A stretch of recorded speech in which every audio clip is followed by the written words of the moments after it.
Bab 180. Benar. Tapi, Allah tidak murka kepada seorang anak ketika anak tersebut tidak mendengarkan perintah ibunya yang ingin dia melakukan hal yang salah, jawab Ammar. Apa maksudmu? Kamu menyalahkan saya juga. Apa yang saya lakukan ini adalah hak saya. Saya berhak mengatur anak saya. Anak saya adalah milik saya dan menantu hanyalah seorang pendatang. Sakit hati Umi Hafifah mendengar pernyataan Hilya kali ini. Dia bahkan langsung menekan dadanya. Begitu Hilya berucap seperti itu kepada Ammar. Pendatang yang Anda undang, bukan. Anda yang mengundang adik saya untuk menjadi menanti di keluarga Anda. Jika tidak karena permintaan kalian, adik saya pun tidak akan pernah mau menjadi menantu Anda. Balas Ammar. Dan ingat, Anda memang berhak mengatur putra Anda. Tapi, cara Anda mengatur itu tidaklah adil untuk istri dari putra Anda. Bahkan, dengan cara seperti itu, Anda sudah mencurangi hak yang seharusnya dia terima dari suaminya. Dapat dikatakan sebagai tindak korupsi yang memakan hak orang lain demi kepentingan dan kepuasan sendiri. Tandas Ammar lagi, tegas. Kamu tidak berhak ikut campur atas keluarga saya. Jika semua orang semakin membela Hanifah seperti ini, saya semakin yakin akan keputusan saya, kata Hilya. Kiai, maaf, jika semua perkataan saya mungkin menyinggung Kiai. Tapi, untuk kali ini, sekiranya Anda ikhlas menerima keputusan saya. Tolong, kalian mengerti bahwa pernikahan Rama dan Hanifah sudah berjalan tidak sehat lagi. Jika semakin seperti ini, saya khawatir ke depannya nanti akan semakin berdampak buruk, terutama bagi putra saya, kata Hilya. Rama juga selalu mendengar nasihat Anda selama ini, Kiai. Saya harap, Anda mau menasihati dia agar melepas Hanifah, sambungnya. Kamu tidak tahu malu berkata seperti itu, Hilya. Andra tidak menyangka. Andra benar-benar tidak menyangka melihat sikap Hilya yang benar-benar sudah berubah. Bahkan, dapat dikatakan bahwa sikap Hilya berbanding 180 derajat dari Hilya yang sebelum terjadi masalah ini. Daripada kita menanggung malu selamanya. Lebih baik aku tidak tahu malu untuk sementara waktu. Jawab Hilya, bersuara pelan. Mungkin, Anda berat menerima permintaan saya ini, Kiai, karena mungkin saja dengan kembalinya Hanifah kepada Anda dan keluarga Anda di sini akan mendatangkan beban baru karena masalah Hanifah saat ini. Terlebih lagi, mohon maaf, dia bukan anak kandung kalian. Cukup. Jangan kamu singgung perihal anak kandung atau anak angkat, Bu Hilya. Dia putri saya dan selamanya akan seperti itu. Tanpa Anda meminta tolong kepada kami juga sudah membuat keputusan. Sekarang, apa yang ingin Anda katakan lagi? Sudah cukup. Serga Umi Hafifah, sudah tidak tahan diam saja. Maaf, Umi, kalau saya terlalu lancang. Tapi, memang begitu kenyataannya. Apalagi, masa lalu Hanifah sangat memalukan. Dia pasti akan merusak pandangan baik semua orang terhadap keluarga besar Anda yang terkenal sebagai pemuka agama. Saya hanya menyayangkan semua itu, jawab Hilya. Saya tidak gila dunia sepertimu, Bu Hilya. Jika Allah mencabut segalanya dari kami di dunia ini, kami akan tetap menerimanya daripada harus meninggalkan putri kami seorang diri, balas Umi Hafifah. Anda terlalu baik. Jika dipikir secara logika, ya, Umi, Hanifah bukan siapa-siapa kalian, apa kalian rela membiarkan orang yang bukan siapa-siapa kalian justru merugikan keluarga besar kalian? Kata Hilya lagi. Cukup, Hilya. Aku datang ke sini untuk menjemput Hanifah. Kalau kamu tidak setuju dengan keputusanku, kamu boleh pergi meninggalkanku, kata Andra. Dek. Hilya tidak menyangka dengan apa yang diucapkan oleh Andra. Katup bibirnya terbuka tak percaya. Apa, Pak? Kamu? Hanya karena perempuan itu kamu sampai berkata seperti itu kepadaku. Pekik Hilya.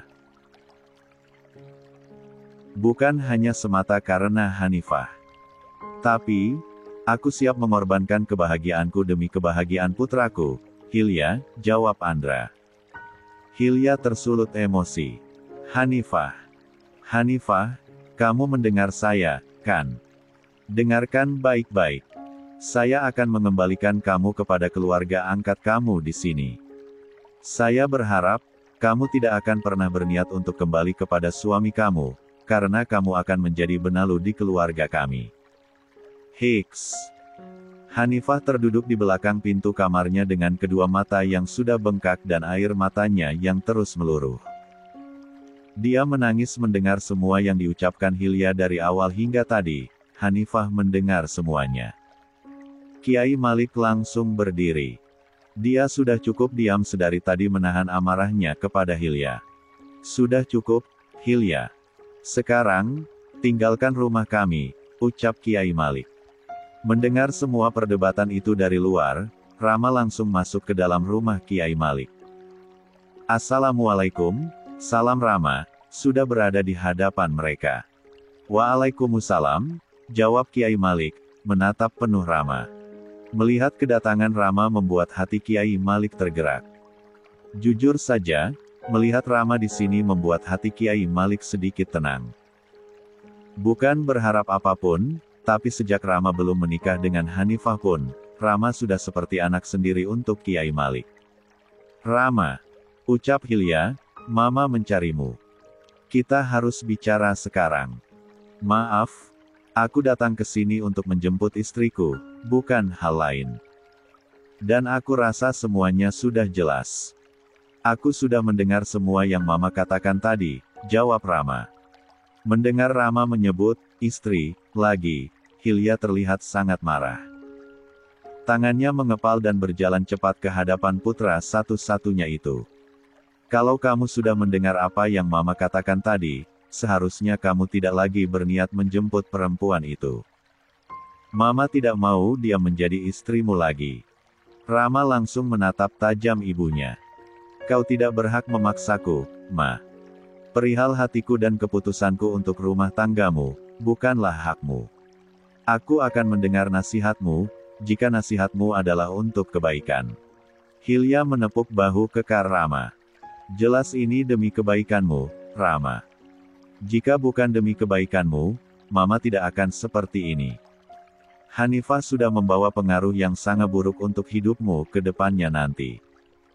Sejak Qabiltuku ucapkan, sejak saat itu aku sudah bersedia menerima baik dan buruknya istrinya.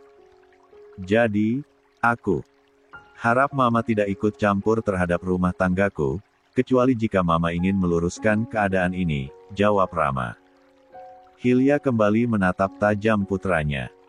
Dia bahkan mencengkeram lengan Rama agar Rama menatapnya lekat-lekat. Sekali lagi Mama katakan, Rama. Mama tidak mau kamu membawa dia kembali sebagai istrimu. Kamu boleh bertemu dengannya, tapi bertemu untuk yang terakhir kalinya.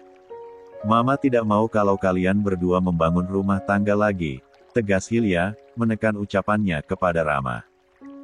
Sekali lagi, tidak ada yang berhak atasku dalam menentukan keputusan untuk rumah tanggaku, tegas Rama. Mama masih berhak atasmu. Apapun alasannya, Mama tidak mau dia masih menjadi istrimu. Sekarang saja, dia sudah membuat Mama merasa kehilangan kamu dan papa kamu, Rama. Bagaimana ke depannya nanti? Dia bisa menguasai kamu dan lupa terhadap Mama kamu sendiri. Pekik Hilya menegaskan. Hanifah tidak seperti itu. Dia tidak pernah memintaku untuk lupa kepadamu. Bahkan, dia selalu mengingatkan aku untuk mengunjungimu di rumahmu, Ma. Mama salah kalau Mama mengatakan Hanifah bisa menguasaiku untuk melupakan Mama, balas Rama. Mama tidak percaya itu. Buktinya, sekarang pun kamu membangkang, kan? Tidak ada yang berpihak kepada Mama satu orang pun. Hanifah sudah membuat kamu menjadi anak lelaki pembangkang kepada ibunya sendiri. Ketidakberpihakan orang lain kepadamu adalah karena dia tahu mana yang salah dan benar. Hanifah sama sekali tidak pernah mempengaruhiku menjadi anak lelaki pembangkang kepada ibunya sendiri. Buktinya sekarang. Sekarang, kamu sudah berani melawan Mama. Sejak menikah dengan dia, kamu berubah, Rama. Kamu lebih membela istrimu daripada ibumu sendiri. Itu semua karena perempuan itu sudah berani menguasai dirimu. Siapapun istriku, aku akan membelanya ketika dia benar, Ma. Dari belakang pintu kamar, Hanifah mendengar kalimat yang diucapkan oleh pria yang masih sah menjadi suaminya itu. Dia mendengar kalimat yang mengatakan bahwa siapapun istrinya, Rama akan tetap membela. Siapapun istriku. Batin Hanifah, di balik pintu kamarnya itu. Rama langsung memejamkan mata sejenak. Kemudian, ia kembali membuka matanya. Rama tersulut emosi, itu sebabnya dia mengatakan semua itu. Siapapun istrimu. Itu artinya, kamu bisa memperistri wanita lain. Tanya Hilya. Tidak. Demi Allah, tidak. Hatiku tidak menginginkan itu. Istriku hanya satu, yaitu Hanifah, dan selamanya akan begitu, jawab Rama, segera. Tapi, tadi kamu mengucapkan itu, Nak. Itu artinya, kamu bisa mencintai perempuan lain dan membelanya seperti yang kamu lakukan pada Hanifah sekarang, kata Hilya. Rama sungguh murka mendengar hal itu. Jangan bahas perempuan lain atau laki-laki lain di antara aku dan Hanifah. Aku mengatakan semua itu supaya Mama tidak menyalahkan Hanifah lagi. Aku tidak akan pernah memperistri perempuan lain sekalipun Hanifah tidak di sisiku. Hilya tersenyum. Sebenarnya, banyak perempuan yang jauh lebih baik untukmu daripada mempertahankan perempuan yang masa depannya belum jelas. Dia adalah seorang mahasiswi yang belum jelas planning kehidupannya, bukan? Hati Hanifah sangat sakit mendengarnya. Dia tidak menyangka mulut ibu mertuanya sekejam itu kepadanya. Padahal, dulu Hilya sangat menyayangi Hanifah dan bahkan membela Hanifah di hadapan siapapun. Memang benar, setiap orang bisa berubah kapan saja apabila tidak mempunyai prinsip dalam dirinya. Mata Rama langsung merah. Aku mohon, berhentilah menghina istriku. Sebagai seorang istri yang berbakti kepada suami dan ibu dari anak-anaknya adalah hal yang paling mulia dari segala bentuk profesi di dunia ini, karena ridho seorang suami sudah ia dapatkan. Sedangkan, ridho Allah terletak pada ridho suami. Maka, Allah sendiri yang akan menjamin dunia akhiratnya. Begitu jawaban kamu, Rama. Karena apa? Karena kamu sendiri juga tidak tahu bagaimana masa depan istrimu nanti, kan? Rama langsung menatap tajam ibunya. Mama, istriku pintar dan dia juga berprestasi. Ilmu yang dia punya akan sangat diperlukan. Dia bisa bahkan lebih bisa dariku menjadi apa yang dia inginkan. Janganlah meremehkan proses orang lain karena setelah melihat akhir dari prosesnya nanti, Mama bisa bungkam karena merasa malu sendiri.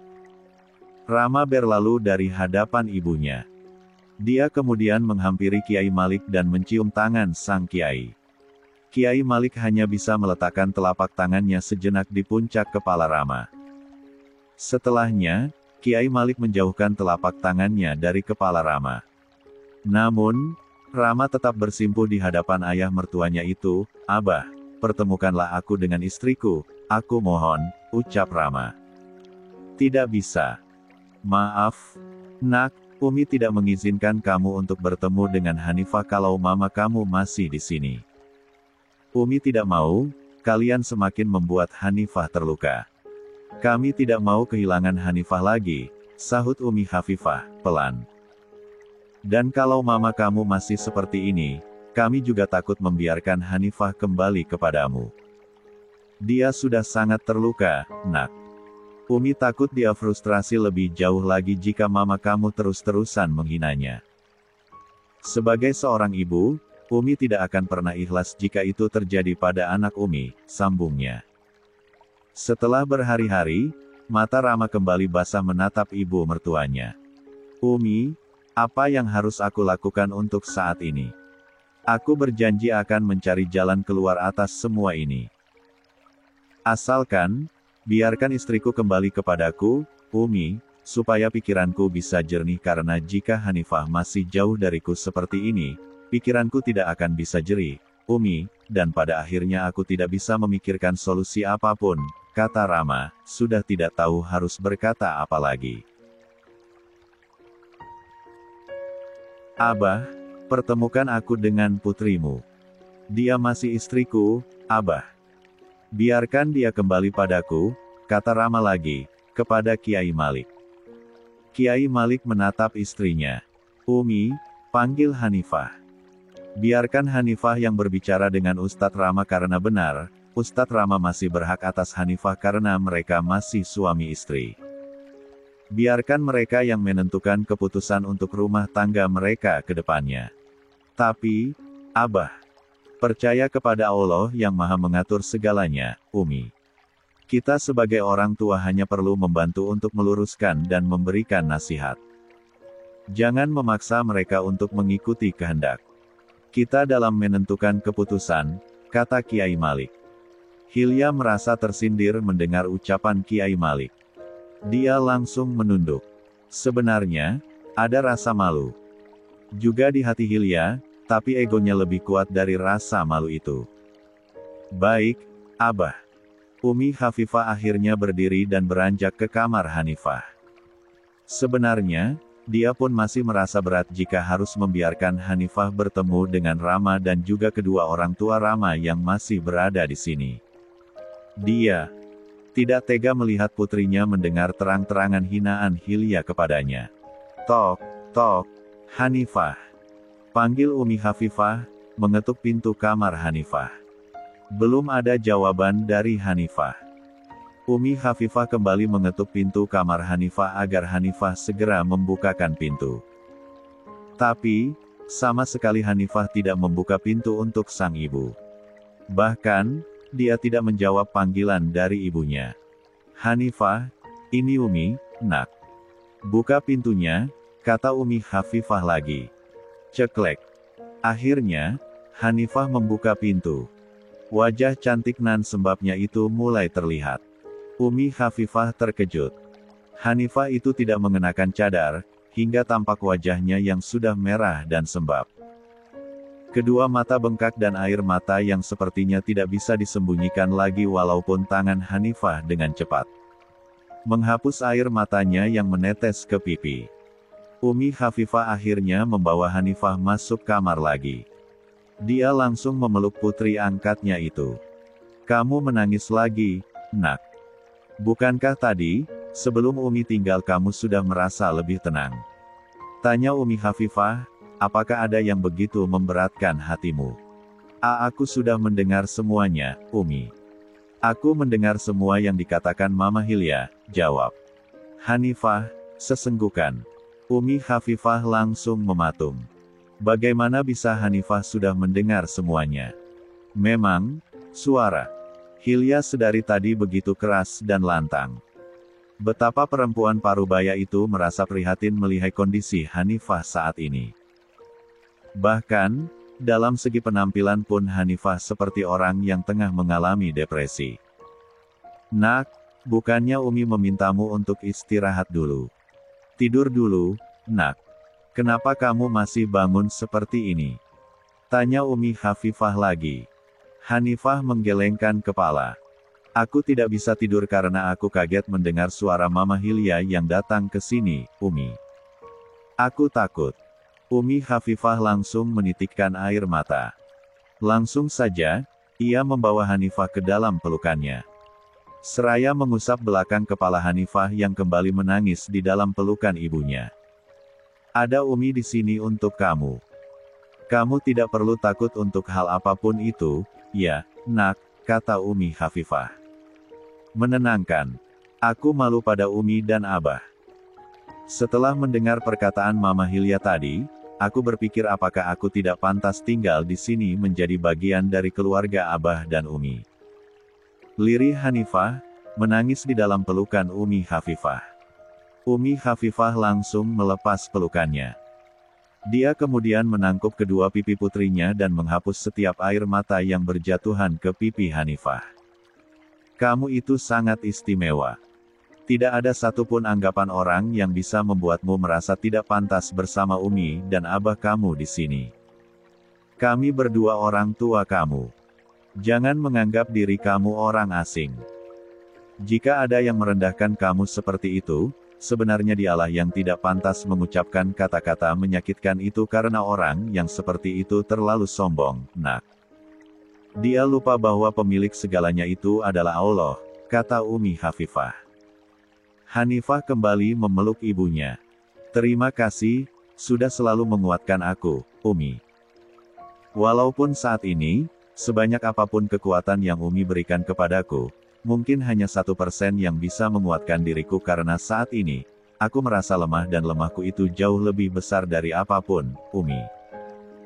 Sedikit demi sedikit, kekuatan yang diberikan oleh orang-orang terdekatmu akan mampu melawan rasa lemah dan lelahmu itu, nak.